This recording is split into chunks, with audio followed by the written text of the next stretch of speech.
I'm just going to go around the room to check for the first set of questions.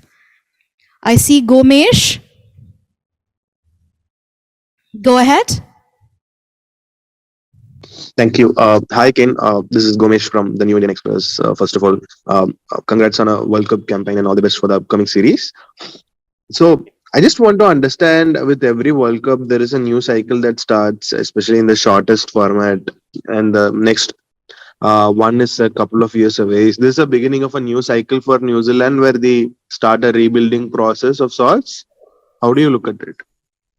Yeah, I mean, that's right. You often look ahead to major events, and naturally those are World Cups, and having just finished one, then you sort of work backwards a little bit, and there'll be a lot of thought going into, I suppose this is our first series after the last World Cup, and there'll be a number of series obviously between now and the next one, and you're always planning for that and looking to try and either bring some new players in that are very close to the team, and we sort of saw that even just before the last World Cup with the likes of Finn Allen, etc. So it's a fine balance to strike. As we know, the world events keep coming around quite quickly, so you are trying to make sure you plan for that well.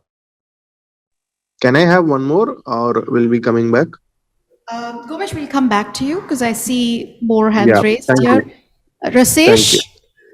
Rasesh, you can go ahead. Hi, Ken. Rasesh here from Hindustan Times. I'd just like to know from you, is there, what are the takeaways that you sort of, trends that you picked up from the last World Cup looking ahead? Do you see there's a lot of talk about the English way of playing T20 cricket. Do you see more teams trying to do that? Or you think, the T20 templates are going to be decided based on the resources that you have? I mean, there are so many strong T20 sides, and I think we saw in this tournament more so than any other where, on any day, anybody could beat one another, and it almost happened as well, where we saw what you would perhaps say a number of upsets, but it just showed that certainly in this format and the match winners that are in every team, that can happen. I mean, the English team is a very strong side, and they're playing a strong brand of cricket, which is very aggressive, and I think suits the balance of their side. And I think every team's always trying to be nice and clear on the strengths in their team and play according to those to put out their best performances. And you do see the game evolving all the time. But you also see it kind of go in circles where it goes in one direction and then comes back to another. And at the end of it, I think it's just trying to understand, what the best recipe is for the team that you're in with the resources that you have. Thank you. Rahul Rawat? Yeah, hi, Kane. This is Rahul Rawat from India Today. Kane, just wanted to know, there's a school of thought that says that with the amount of cricket that is being played today, you need a separate coaching staff in white ball format and test cricket, and also a different set of players in white ball cricket and test cricket. What is your view on this? And secondly, one more question. Are we going to see you next year with the Hyderabad team again? So the first question with the volume of cricket, and that's definitely a challenge, not just for players but for support staff too. And you're sort of playing games every 2 or 3 days, and I mean that absolutely has its challenges. So you do see a little bit more and more around the world, where formats are split. And once again, it's a balance to strike. I guess some nations with larger playing pools have more of an opportunity to do that, and then other sides have other challenges. So you're always trying to balance that out, make sure guys are fresh, at the right times. But more so than ever, that's become more of a challenge. And in terms of IPL next year, I think announcements or on all those sorts of things are happening in the next maybe day or two. At this point, I'd like to politely remind everybody to just stick to your questions regarding the India tour of New Zealand, which is happening on November 18th and will be broadcast live and exclusively only on Prime Video in India. So I request you to kindly stick to those questions, please. I see Anuj from Sportskeeda.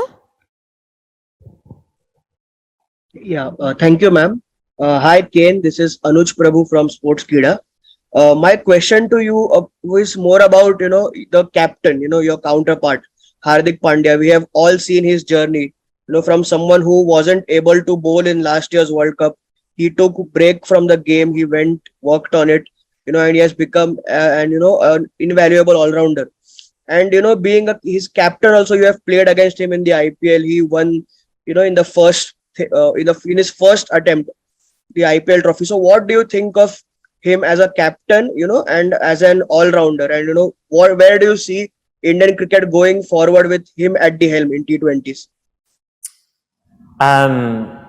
Yeah, I mean, Hardik's obviously a superstar of the game, and played against him on a number of occasions, and one of the most sought after match winners. I think the fact he's an all-rounder and his bowling's going really well and he can hit the ball like he does, like you say, makes him a very special cricketer. And his leadership, I've never played with him, so I don't know exactly, but he had a lot of success at the IPL. And in terms of leadership within India, I don't really know. But, they've got a number of great players, a number of really experienced players. So I'm sure that, their leadership and the guidance of that under, obviously, Rohit and the likes of Virat will be very helpful for them. Yeah, just a follow up on this. New Zealand did beat a full strength Indian team in the T20 World Cup last year. But this time around, you have a new look Indian side against whom you're going to play a series.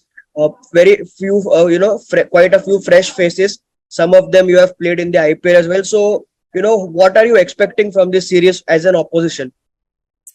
Yeah, I mean, I know all the players that are involved, and I think India is a side and a nation that has an incredible amount of depth, and we've seen in international cricket that they've sometimes had to play separate teams. So there are perhaps some new looking faces, but a lot of them, if not all of them, have all had international cricket, and the talent and skill, in this side is very clear for everybody to see. So we know that they're a formidable side, and we're looking forward to the opportunity. Yeah. Thank you. So much. I see Aditya Maheshwari. Yeah, hi Ken, this is Aditya from News 18. So you have closely worked with Umran Malik in IPL. So do you think the New Zealand boundaries, the short boundaries, will help him, or do you what's your take on Umran Malik? Should India give him a big support or a big backing to go forward, as we just witnessed a bowling collapse in the World Cup?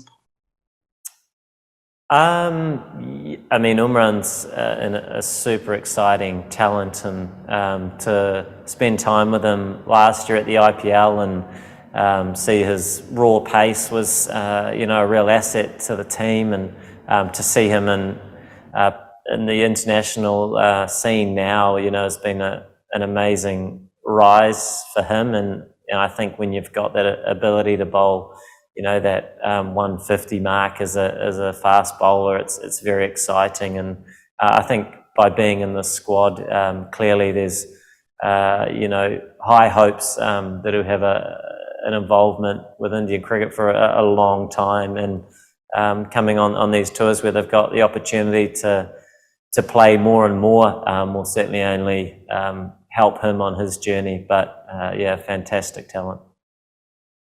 Thank you. Thank you. Amol Karadkar. Hello, Kane. For the second year in a row, you and India are going to be locking horns within a week after a high-intensity tournament like the World Cup. How do you actually get yourself right up there after a high-pressure event like the World Cup? Yeah, that's a good question. Obviously, not just the World Cup, but the schedules even prior have been busy, and it has been the case for everybody. And I suppose after major events, there's an opportunity, or sometimes there is, to have a few days and you relax and then you come back together as a group. But as we know, the schedule is pretty full. So any opportunity that you get to play against India is always a special one, and the teams are looking forward to that. I think there's a number of players that in the Indian side that are resting, and they've brought in a number of other players. So clearly they see some of the challenges that are being faced with such tight schedules. But it's sort of the nature of the beast. So I guess last year being in the tournament for a little bit longer meant that the turnaround was quicker, but this time there was maybe a couple more days. So it's sort of the way the schedule is, really. Thank you. Bharat Sharma? Yeah, hi Kane. If you can talk about Trent Bowles's non-selection for this series, is it a short-term thing or is it a long-term thing we are looking at, considering he's been released from the central contracts? Yeah, obviously with a moving landscape like we're presented with at the moment, players have made a number of different decisions, and Trent, being a big part of our team, has done that. And although still available, he's obviously got a few other things to focus on within the next period of time. So, there's an opportunity at the moment with other guys on the fringe to get some opportunities. And for us, building a team and growing as a team is really important. But, it's all still very new as well. So there's a bit of learning to be had, I think, over the next period. But Trent's certainly a big part, of the New Zealand cricket environment and side, and he has been for a long time. So I think it's going to be an important thing to learn and get an understand for how it looks over the next period. Okay. Vijay Tagore, I saw you raise your hand earlier. Hi, can you hear me? Yeah. Can you just elaborate? India has rested many players. Is it a dampener for the series, if not competitively, from the point of view of the spectators? No, Vijay, we couldn't get your question. Can you speak up a bit? Okay, are you able to hear me? Yes, we can hear you now. So my question to Kane is, the fact that India has rested some of its biggest stars, spectators, if not competitive by. Vijay, we are not able to hear you. Okay. I think I might semi-understand the question. So obviously, some players resting and bringing in new players, and will that make the nature of the cricket different? And I don't think it will, although obviously the likes of the players that aren't here are big names and big draw cards, but the talent and the player depth in India certainly means that the cricket's going to be of the highest standard, and we've seen Indian teams that have had players that are resting travel the world and have some amazing clashes with other sides. So it's just a little bit about the nature of the schedule, and we know how passionate the Indian fans are, and I'm sure they'll be getting behind their team, as the Kiwi fans will over here too. Thank you. Niharika Raina? Hi Skipper, Niharika Raina this side from INS. Just wanted to know your views about Finn Allen, a young exciting opener who recently shell-shocked Australia in the T20 World Cup at Sydney. How do you see his growth since the time he has entered into the Black Cap scene, and how pivotal he is going to be in this series against India? Yeah, Finn, is a very exciting talent, and it's been great to see him in the side and expressing himself. And you mentioned that Australian game, which made an amazing contribution and went a long way to getting ahead of the game, and that's a real strength of his, and it's natural to him in terms of how he plays. So being so young as well, you see so much potential and talent, and getting more cricket under his belt's only going to be helpful to nurturing that and continuing on an upward trend as a player. So he's looking forward to this series as well, and he certainly goes out with the intention of playing very aggressively and playing his game, and he has a lot of conviction in how he wants to go about it. So it's been great to see, and I'm sure that'll continue. Thank you. Aditya Maheshwari? Yeah, Kane, one more question. This one is regarding Martin Guptill, as he has been dropped from the squad. So, is it the end of the road for him in the white ball setup, or he still has a chance to get into the team for the ODI World Cup next year? Yeah, obviously, a few days ago we just finished the T20 World Cup, and Martin was very much in that squad, and playing at home. The squads are slightly smaller, so you travel with less players, and so the squad has been selected accordingly. But yeah, I mean, Martin's been, you'd argue, our best white ball cricketer ever for New Zealand, or certainly right up there. So brings a lot of really good qualities to the team, and he was outstanding throughout the World Cup, even without playing. He certainly uses his experience to get alongside the players, and I think that's equally important. So, a real credit to him, and I'm sure as a player he's still, like all of us, looking to continue to improve and add as much as he can to the sport. Thank you. Thank you. I see Amlan Chakraborty from Reuters. Hi, Kane. This is Amlan from Reuters. You think the success of players like England's Alex Hales, would it encourage cricket boards to send their players to play in as many T20 leagues as possible to do better prepare for the events like World Cup? I don't know. I think there's a huge volume of international cricket, and everybody's different as well. So you're always trying to understand how that looks, and if you're playing in multiple formats, then that could be a challenge. I suppose it's just understanding this moving landscape that seems to be happening at the moment, and there is more T20 cricket anyway. So yeah, everybody has a slightly different path, and Alex has been an amazing player in the international scene for actually a long time, although he sort of hadn't been involved for a few years, and perhaps due to the depth of players in England. So, to see him back in the side and doing so well has been great. Cool. Amol, I see your hand raised again. Do you have another question? Yes, please. Can you just talk about the importance of India touring New Zealand, not just from the New Zealand cricket team's perspective, but from the overall New Zealand cricket ecosystems?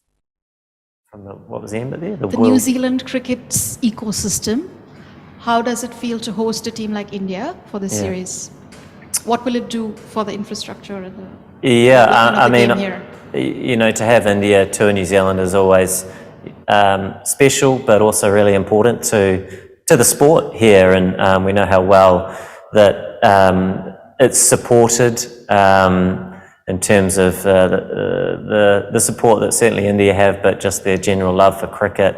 So bringing it to New Zealand is always, a fantastic opportunity for us, being perhaps one of the smaller nations within the game, and numerous benefits from that. And as a cricket team, it's always a great opportunity as well, because the competition's fierce, and they're always right up there in the world game. So yeah, a number of benefits to that.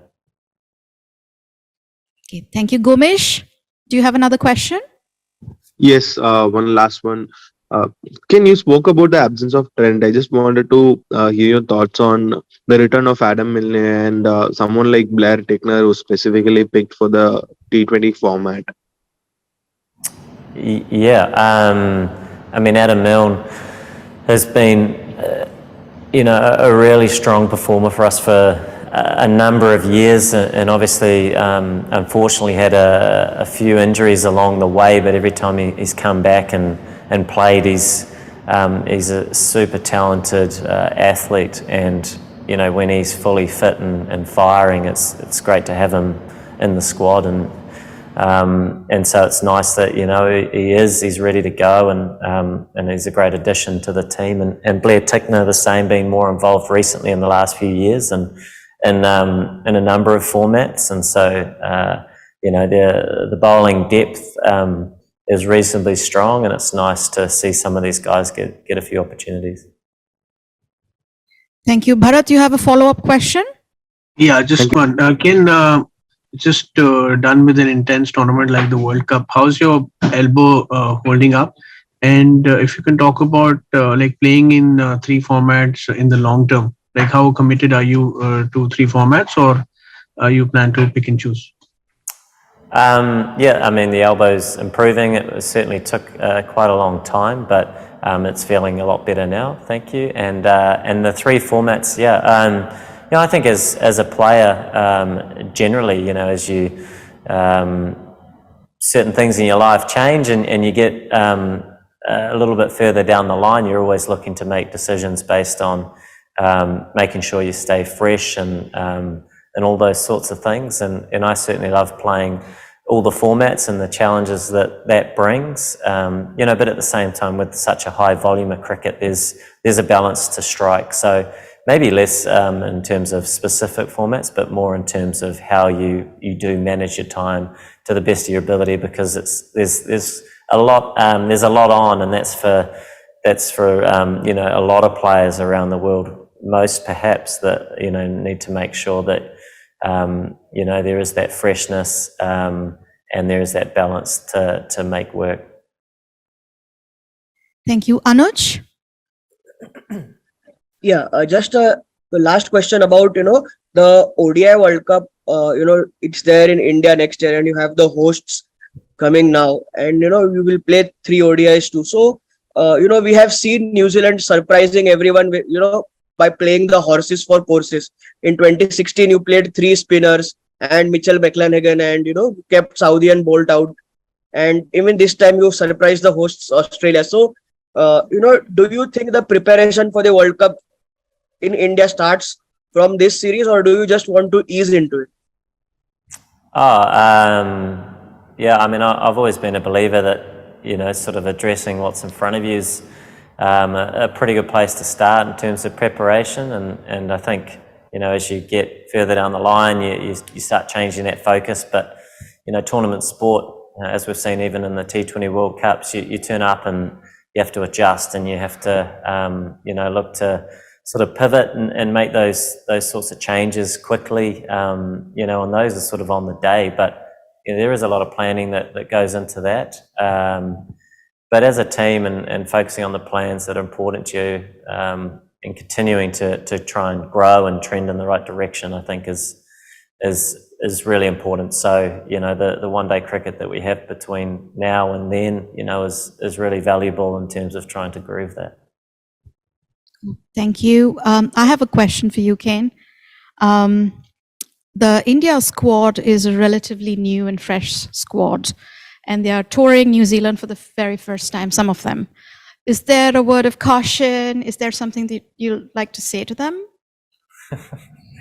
Say to the Indian team? I might bump into them down the road, because I think we're staying quite close to them. And I know a number of the guys, and I know how talented they are, and they're a really good bunch of great bunch of people and fantastic cricketers as well. So we're looking forward to the opportunity and the challenge, and we know that it's going to be a good series, and we're looking forward to it. Anybody in particular that has impressed you from this current squad that's traveling? Look, I know all the names, having played in India on a number of occasions and against or with, you know, pretty much all of them. So, and we know that they're all match winners. There's so many of them throughout, and I think that in this format, you know, that's what makes it really exciting, that on any day, anything can happen and anybody can beat anybody. We saw it at the World Cup, and it's no different in bilateral series. So, yeah, an exciting 3-match series in the T20s and also the ODIs. Thank you.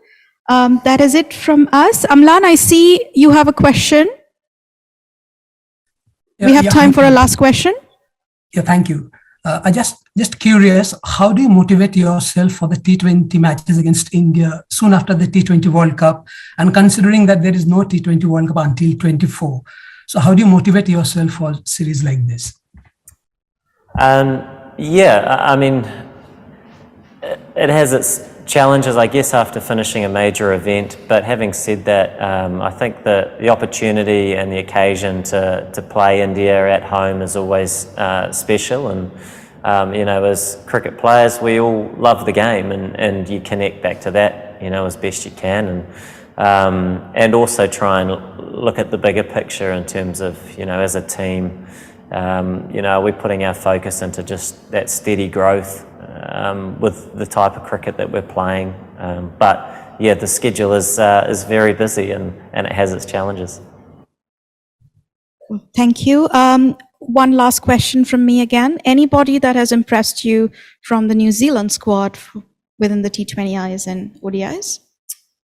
Yeah, I suppose when they're in your team and you sort of know the players pretty well, you don't get heaps of surprises, but you're always trying to gear what it is that we're doing in the direction of what we're trying to do as a collective, and that's been, you know, the best thing to see, and I think it keeps motivating players to get better, and so, you know, there's a moving landscape, and we're going to see some players, you know, get opportunities, you know, over the next period of time, which is great, and that's a great chance for them to express themselves as players, but also connect to what we're trying to do as a team.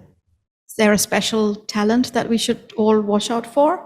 I mean, a number of players, I suppose. Most recently, Finn Allen's been really exciting to watch, and certainly going out there and taking the game on in his way, which has been great to see. I suppose you've all seen him in the last sort of few months as well. So yeah, I suppose we'll just have to wait and see in terms of what it looks like in the next few months.